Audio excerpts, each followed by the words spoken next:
Hello, everybody. I'm Joe McGovern, awards reporter here at TheWrap, and I'm very happy to have you for this presentation of the another Oscar qualifying shorts showcase with the filmmakers from Butterfly, The Hemingway, and Mother Tongue. We're going to show you the trailer package for all three of the films. Then we're going to go into a conversation with our guests. And for our audience, please take part in the live chat of the stream. Share your thoughts about where you're tuning in from, and let us know what you think of the movies. Now let's take a look at the trailers for these three.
Siausi, hello?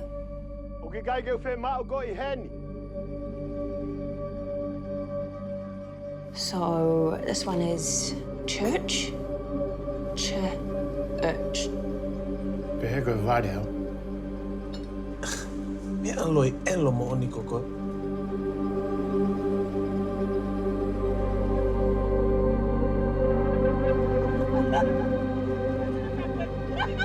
Dan dom. Koe hafe kasi.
Oh my God, Pat. I wish we were getting paid by the pound here, my God. You finished? Or are we still going?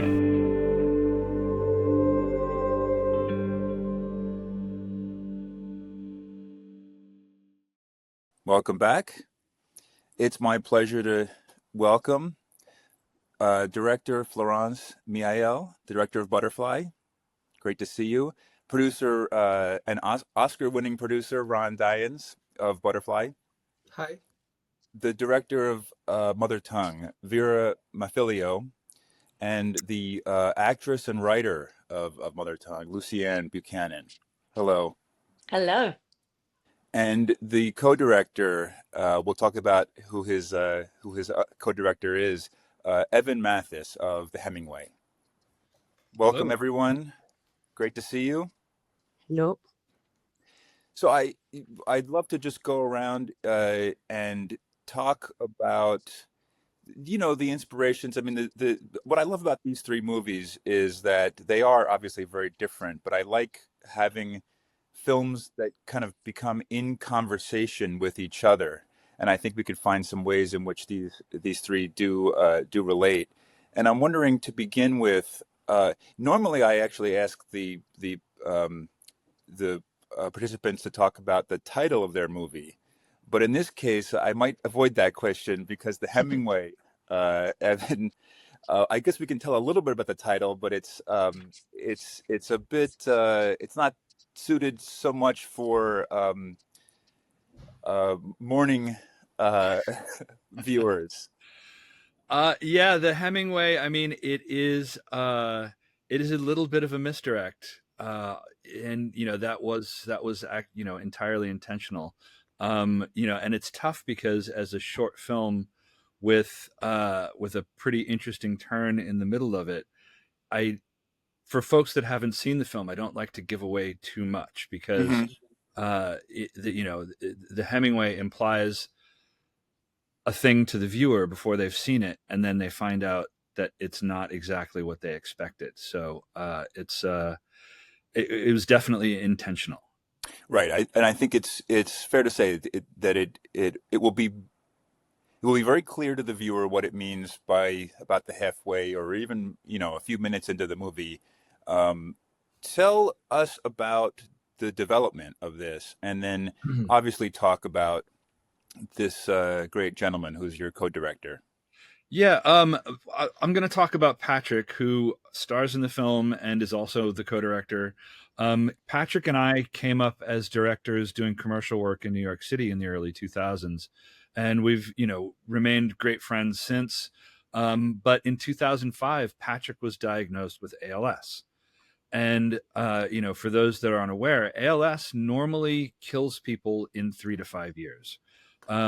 It's brutal. It takes away basically all of your physical agency. You can no longer move your body. But Patrick has continued to make films, and he's done very well. He had a film a few years ago called Trans Fatty Lives that won Best Audience Choice at Tribeca. And so 3 years ago, Patrick sent me a script, and I read it, and I was like, "Let's make this. This is amazing." And so, it's. I work primarily in commercials, so for me, I'm like my gift is telling shorter stories, and so being able to find a way in that wasn't a typical kind of narrative intro was the challenge here. And that's why the first scene is intentionally very long and shows you the process of what Patrick has to go through to write a script. Yeah, we should mention that we actually see he can move his eyelids, and that's He how can move he. his eyes. He can and he can raise his eyebrows, and he can smile. And so like for physical communication, eyebrows raised are no, smile is yes. Otherwise, everything gets typed through his machine, which is called a Toby. Yeah, yeah.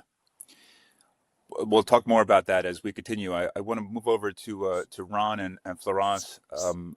Maybe to begin with Ron about, well, I guess we'll ask what butterfly means. Butterfly has multiple meanings actually in this story regarding a swimmer.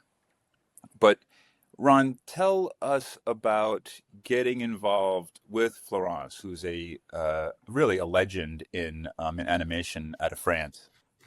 Yes, she's a legend. This is why we work together. In fact, I know Florence since years. As I was myself a director in live action shorts, I met her in several festivals, and we exchanged at that time. It was like 25 years ago, and we kept in touch all along this time. And in 2005, I decided to switch to stop to be director and to move to producer only, and also to animation. And I continue to follow her work and Florence. And she had a producer at that time, and I'm this type of producer that respect the other producer. So I never came to her to say I want to produce you. And the fact is that previous producer retired, and this is just after the feature film she made, The Crossing. And at that time, we decided to collaborate together, and she proposed me the project Butterfly. Yes. This is how I'm involved on this project. And when you mentioned that you're a producer, I in my intro said that you are an Oscar-winning producer. That's because earlier this year, you won the award for Best Animated Feature for Flow, which we all love so much. Thank you. Florence, for those who maybe are new to your work, and I recommend all of your films, including The Crossing. They're beautiful. What is it? I mean, there's something uh, so special about seeing the way that your artistry is presented. It's oil painting in the animation field. It's oil painting on glass. Oui. Yes. Euh, oui, Tell oui, c'est us. de la peinture. Oui, oui, c'est de la peinture à l'huile sur verre. Et alors je n'ai pas utilisé que cette technique-là sur tous mes films, mais sur les 2 derniers, sur, The Crossing, le long métrage et pour, Butterfly, c'est effectivement de la peinture à l'huile. Mais pour, Papillon, c'est à la fois de la peinture à l'huile sur verre, mais aussi sur des toiles, voilà, qui donnent une matière beaucoup plus, sensible que sur le verre. Um, yes, in fact, she's working with oil on glasses. On the last 2 movies she made, The Crossing and Butterfly, it was made like that. But not only on the last, on Butterfly, it was oil made on canvas because it's a bit more sensitive in terms of visualizing. Mm, terrific. If you can tell us about, just tell us the name of this man. He was a Jewish man from North Africa who actually did go and compete in the Olympics for swimming. And this animated short traces his journey as well as his wife and child. Uh, Tell us about this man who was the inspiration for a butterfly. Alors, le nageur, il s'agit de Alfred Nakache, qui était effectivement un nageur, juif, né en Algérie, à Constantine et qui a été un des plus grands, champions du monde, avant-guerre et pendant la guerre. Sauf qu'il a été victime des lois anti-juives de Vichy et qu'il a été, après avoir participé aux Jeux olympiques de Berlin en 1936, il est rentré en France, il a été déchu de la nationalité française et il a été déporté à Auschwitz avec sa femme et sa fille, effectivement.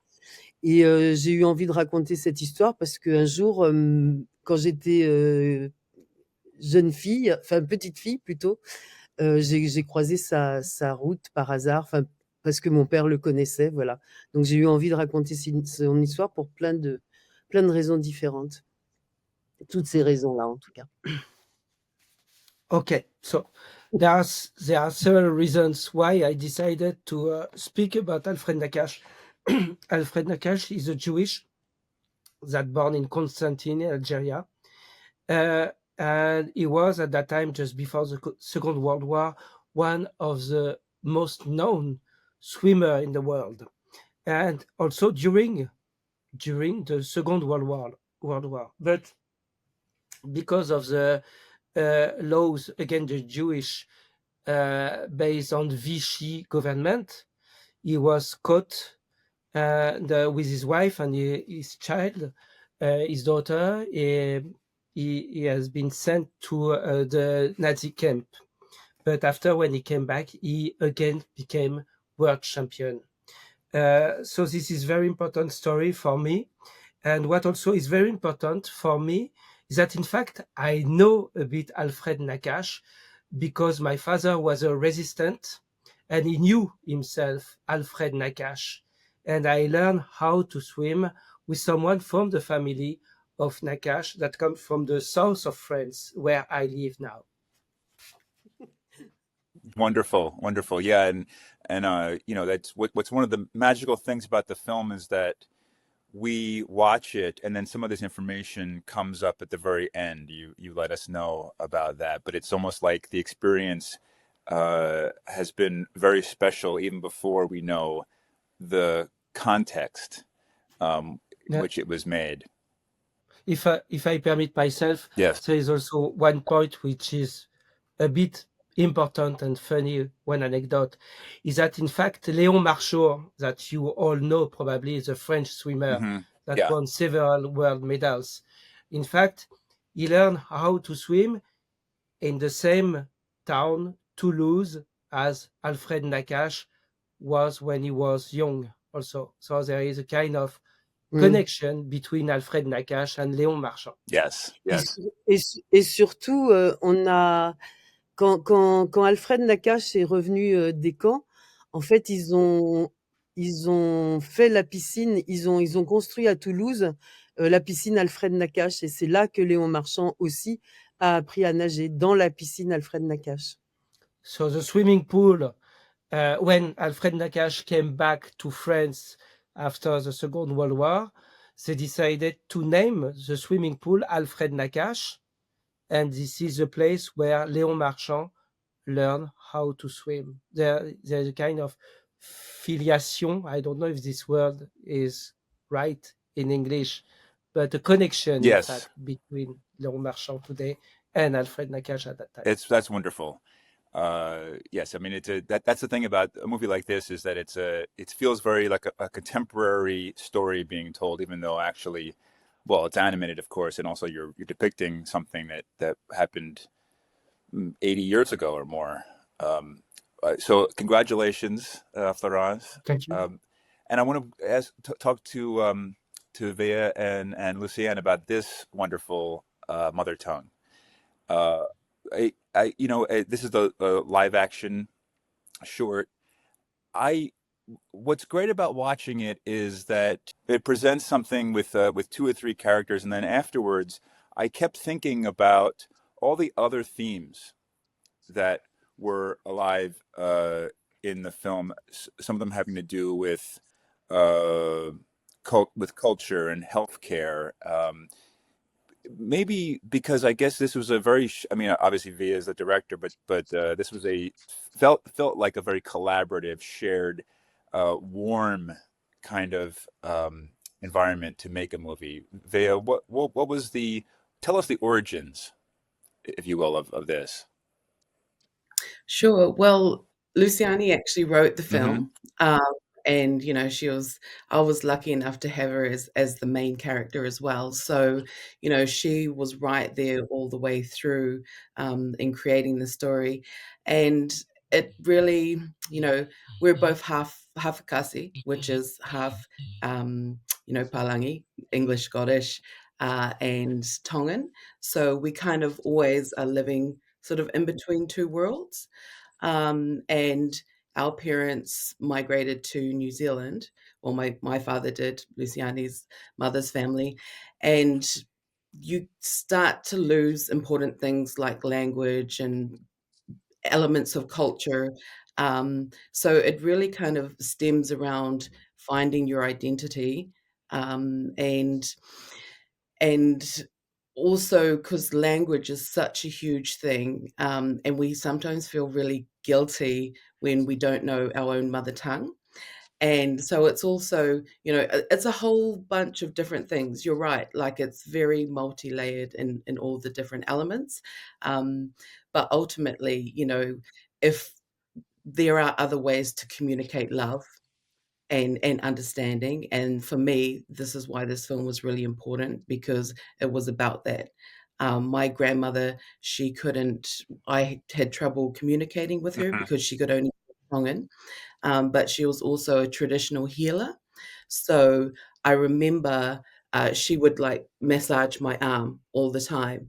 And I know very much when I'm starting to feel a little bit like outcasted or not Tongan enough or not good enough, I can channel back to her, that physical touch and be like, no, actually, I am Tongan. I'm all good. So it's kind of like finding these identity things for me.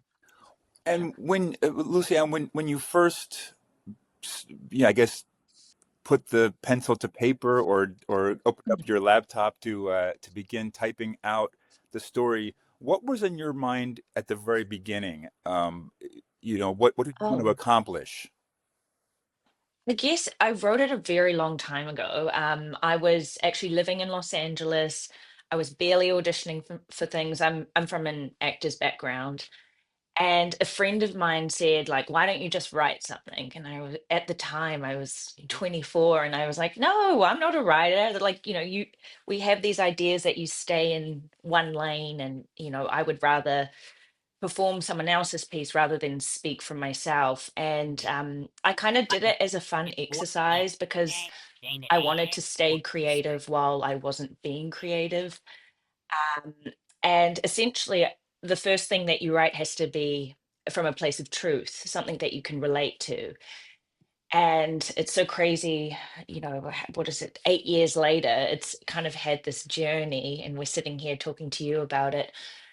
So yeah, it was the first screenplay that I had written. Like Veer, I could not speak to my grandfather growing up. He spoke very little English. I didn't speak Tongan, and I kind of reflected on that. I was like, he would pick me up from school every day, and what would we talk about? How did we communicate? And how do we communicate without a common language? How do we find love? It's also humorous because we're trying to understand each other, but as I noticed as I got older, and those are kind of valuable years in a human's life, just before death, where they share wisdom and knowledge, I kind of found it frustrating that I hadn't had those skills to share that with them. So it was a reflection of my own life, and an exploration of insecurities of my own and insecurities that Veer shared, which made it a perfect marriage. Veer's also from a documentary background, so this is her first time doing drama. So I think for both of us, we were just experimenting. And yeah, I think although it feels like such a personal theme, when we've traveled with this film, we've met people from all over the world, and we've realized that this is actually a universal theme because of migration and assimilation to like the modern Western culture. We do lose things at the cost of living in different Hmm. places. So yeah. Yeah. We've seen you. I mean, everyone watching has seen you somewhere. The Night Agent, Chief of War is streaming now. You're in that. Yeah. What was it like to go in a way back home, Mm. somewhat, and also to make a film? I'm assuming with a smaller crew, a more intimate design. Yeah. To take that sort of wonderful step back from the Yeah. the big stuff. I think, well, we actually filmed this in 2020 at the end of Oh my God. end of the year.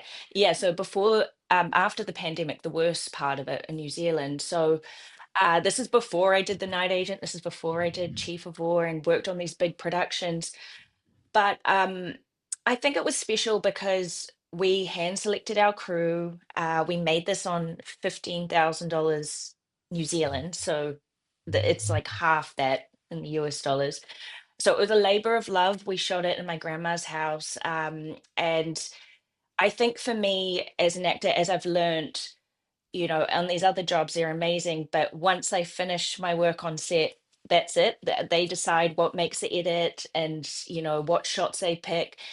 And for me, I'm just craving a little bit more participation. So I think this was like, Via let me sit in the multiple edits that we did. And even to this day, we're like, what's the poster going to look like? And I really love all those aspects. So this was just a beautiful start to that journey. Well, that actually the next question that I wanted to ask for all three of the teams, and I'll begin with Via, sort of is what something of that Lucianne just said. How what kind of production schedule was there? Now this was shot, as she said, 5 years ago. I'm curious to ask that for short films because I don't think we think about that enough. That, you might think of, how many months it takes to complete a feature. and then with post production and special effects and editing and all that stuff.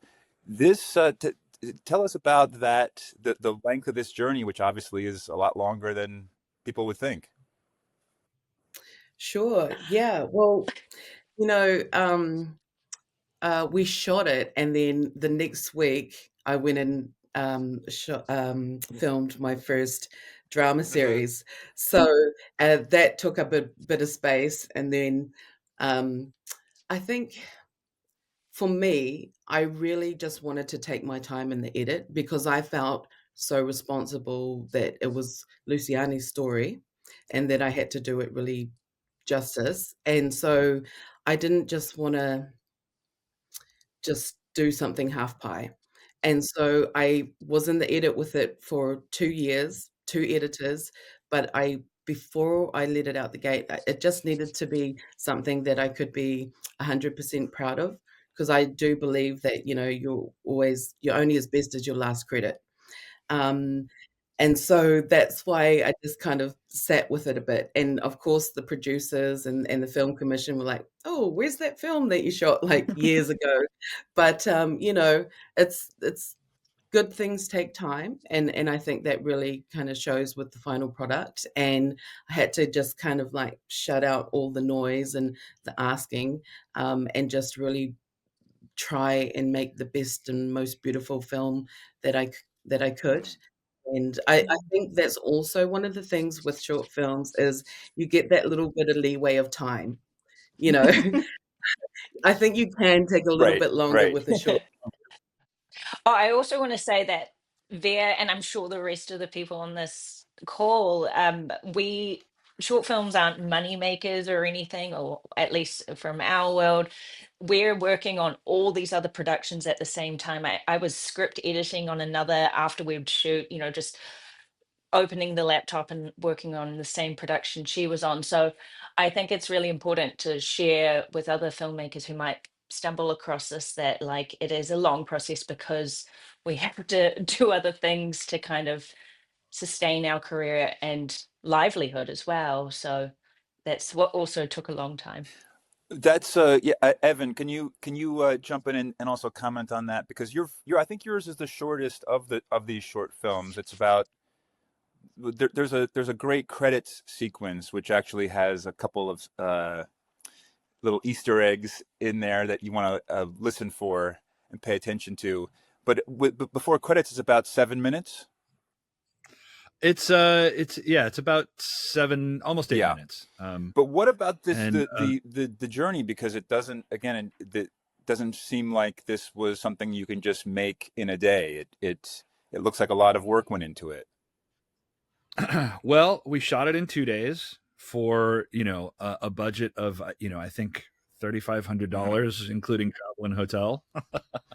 This was definitely a labor of love, but that's not taking into account the 2 DPs that had to back out, for the first 2 shoot days, and then our DP that ended up actually shooting it, John Sawyer, he got COVID, and you can't bring COVID into an ALS facility, and so we had to scrap the shoot 3 times. And then we finally shot for 2 days, and in the post process, it was basically myself and Doug Prey, the editor, and Darren Hallinan, the audio engineer, and it took us a year and a half. There's a significant amount of CG in there that I come from a background of doing CG and movie titles, and I definitely overpromised myself on what I could do. So I found myself having to start over several times, and as was said previously, it's a short film. Every frame matters, and so every frame counts. Every sound counts. I sort of came up in the world of surfing and skateboarding, doing the ads for a lot of those companies, and it was basically you can do whatever you want as long as it doesn't cost any money. So that was kind of the ethos that we attacked this with, and Doug is an amazing editor. Darren is an amazing sound engineer, and I had to basically relearn Houdini to do a lot of the shots where we're sort of traveling inside Patrick's mind. So you mentioned the CGI. There's a shot in which if you will, the camera sort of goes up, and we see the beautiful skyline of New York City. Now, so does Patrick? Does he live in New Jersey? Patrick now lives in Chelsea, Massachusetts, right outside of Boston. But we lived together in the East, or lived both in the East Village. And you'll see there's a bunch of Easter eggs in the film. Like as we fly up the world of tomorrow into the giant skyscraper, we pass Katz's Deli up in the sky. And while we were shooting, I took a LiDAR scan of Patrick in his bed and put him in the Katz's. He's the only person in Katz's Deli as we fly up into the sky. Because that was his favorite thing, when he could eat food, was the pastrami sandwich from Katz's. It's wonderful. Ron, I wanted to ask about the production on this film. So we're busy with producing other things. How much? I guess did I hear correctly that it was about 100 days of animation, or is that even not as many? No, it's that. But it's been 25 years that I was waiting to work with Florence. That 100 days is That's how nothing long the for me. production took. 25 years for you. Yeah, no, it went very fast because, of course, when I caught Florence, she was well known enough to find money. So it's a co-production with another production company that is based in Toulouse, in the south of France, because it's very important, to work all together, to trust each other, and to find also the money enough to do a movie, either a short or a feature film. So it's a co-production between two production companies based in France. But otherwise, Florence knows so well how to do the technical part, and she matures so much the topic because, as we said, it is connected with her father, so with her youth, because she learned how to swim with someone from the family of Alfred, that she had the story matured on her for so many years. So everything went quite fine on the project. Terrific. I Thank you. wanted to ask one other question for the three teams that has to do somewhat with the fact that because these three have qualified for the Oscars, that means that they've been out there at film festivals, in front of audiences. That's part of the way that you have to get qualified. And if maybe beginning with Mother Tongue, if you can share one memory from a screening of the movie with an audience. I mean, I think that must be the most satisfying part in a way of this, is to be able to get that feedback. And oftentimes I hear people will come up and they'll tell you their life story because the movie triggered something within them. What's that been like? And if you could think of anything that really stands out. I know what I'm thinking. I don't know if you've got the You same can go one. first, but I feel like it's the same one. Yeah, well, there was two instances that kind of happened in the week. We premiered at Sundance 2024, so almost 2 years ago. It's crazy. And that in itself was huge for us. It was the first Tongan film to screen there. And I remember Via called me in the middle of the night and she was like, dude, we got into Sundance as the first like festival we applied for. And I was just like, what? Okay, cool. Um, and the day of our premiere, we screened at the Egyptian Theatre, which it's so sad the festival's moving from Park City, but that was an experience in itself. We were put in a short program with other filmmakers, all very different films. And I remember there was another team behind us, and they were like, so what's your film about? And I was like, oh gosh, is this like a very nuanced, like film that I'll have to over explain. And then it was the first time we watched it with an audience, right there. Like we've watched it in editing, but never with the sound and everyone there. We had our whole team there. I mean, it's a very old cinema, so it was very uncomfortable, those seats. But afterwards, just the other teammates just came up to us like so touched by it and understood the themes completely, which I was really worried about.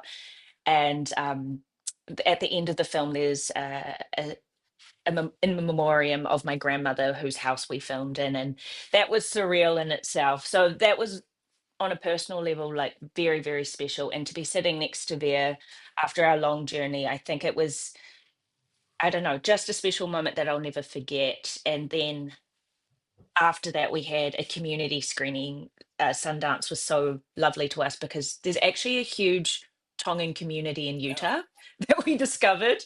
And usually you're not allowed to screen your film outside of the festival, but they understood that a lot of them couldn't make it to the festival. So we were very lucky. And goodness, the reaction was amazing. And there was a lot of tears. And I think for Polynesian people living in America, they're just craving any content where they can see themselves. We're a very small group of people in this country. So I think that hit home for a lot of people. And that was something I'd never forget as well. So those two moments were really special. Sorry, I talked a lot. No, I just want to add to the Sundance screening. We were all kind of waiting outside, and it started snowing, and it's like the first time I've ever been in snow, like no kidding. So it was like this kind of really surreal moment where we had this premiere in this beautiful building in Sundance, and it was just like, wow, all my dreams are coming true all at once. So, it felt like being in a movie myself. Yeah. Wonderful. Yeah. For Ron and Florence, could you want to talk about that? I think this movie has been showing around and it has gotten some nominations already, I think.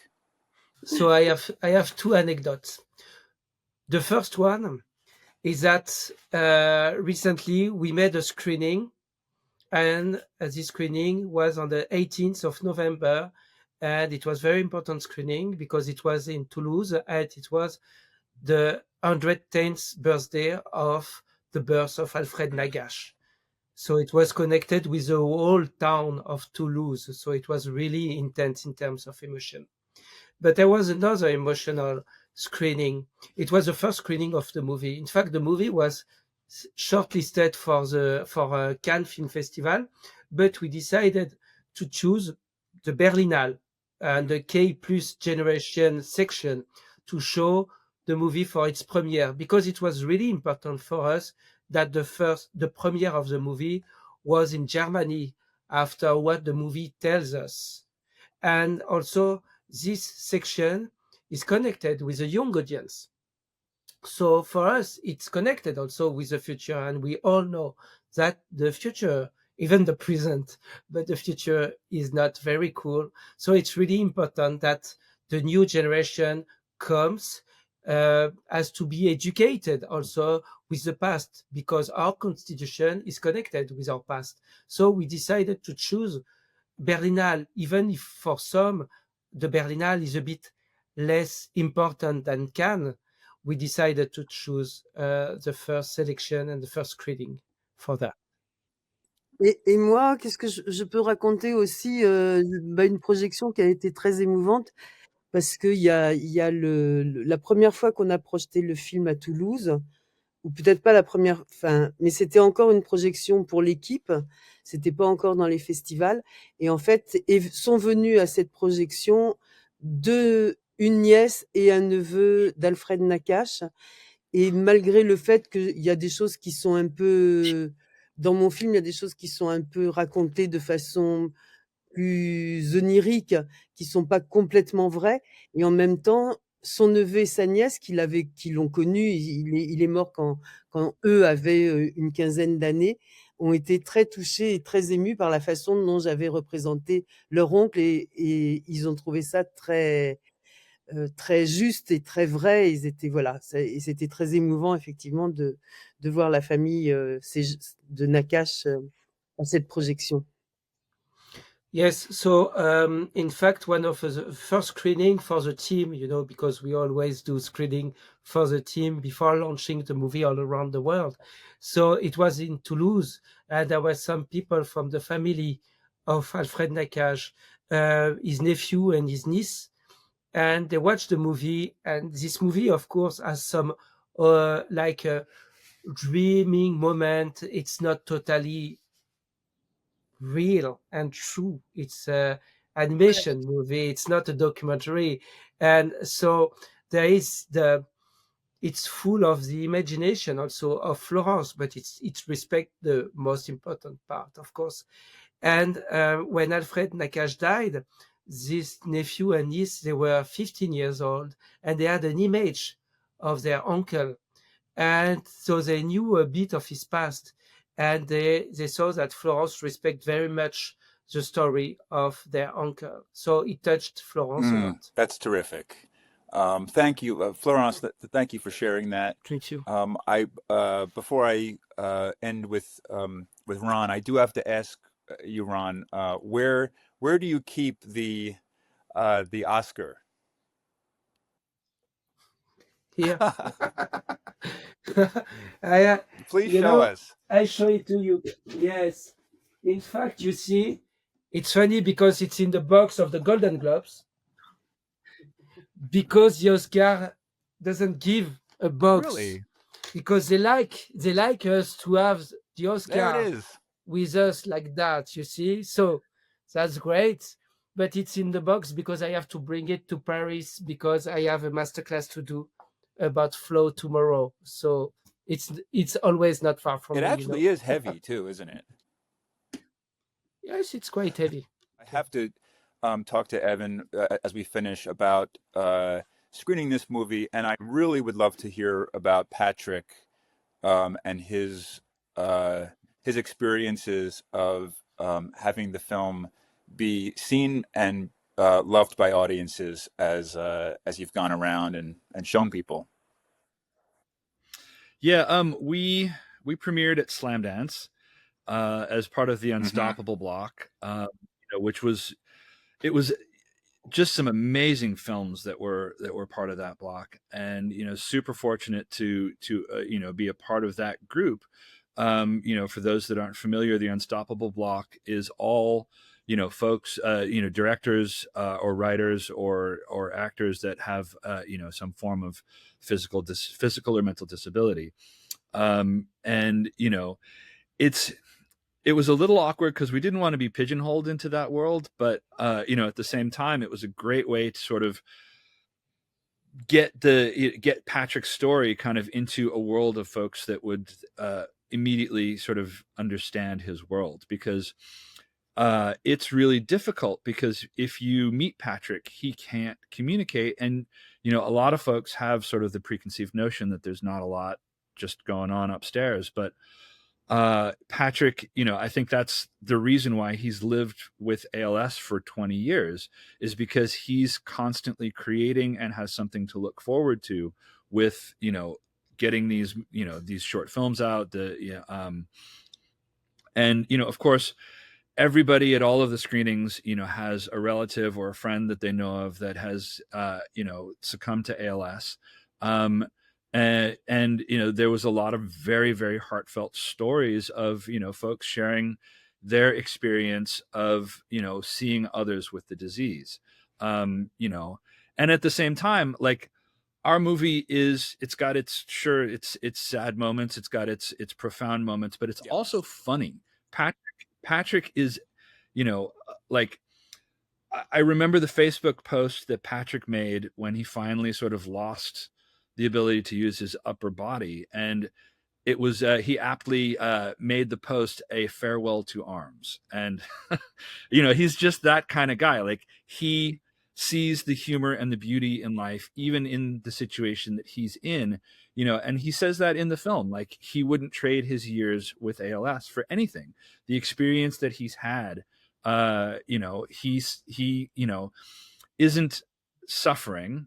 and he's still able to be creative. So, there was, again, lots of, more than just sort of talking about the story, but a lot of people were really touched by the the film, just because they've seen and known other people that have kind of gone through this. Yeah, I wanted just to end with you, Evan, by asking you to please send our love to Patrick, and also, there's a way in which, because he has no self-pity, then somehow we also begin to warm up and not think of ALS as such a sort of imprisonment. Absolutely. And, that's one of the things that I've always done is, at every screening, I take out my phone and ask the audience to say, Great. "Hi, Patrick," because he can't be there.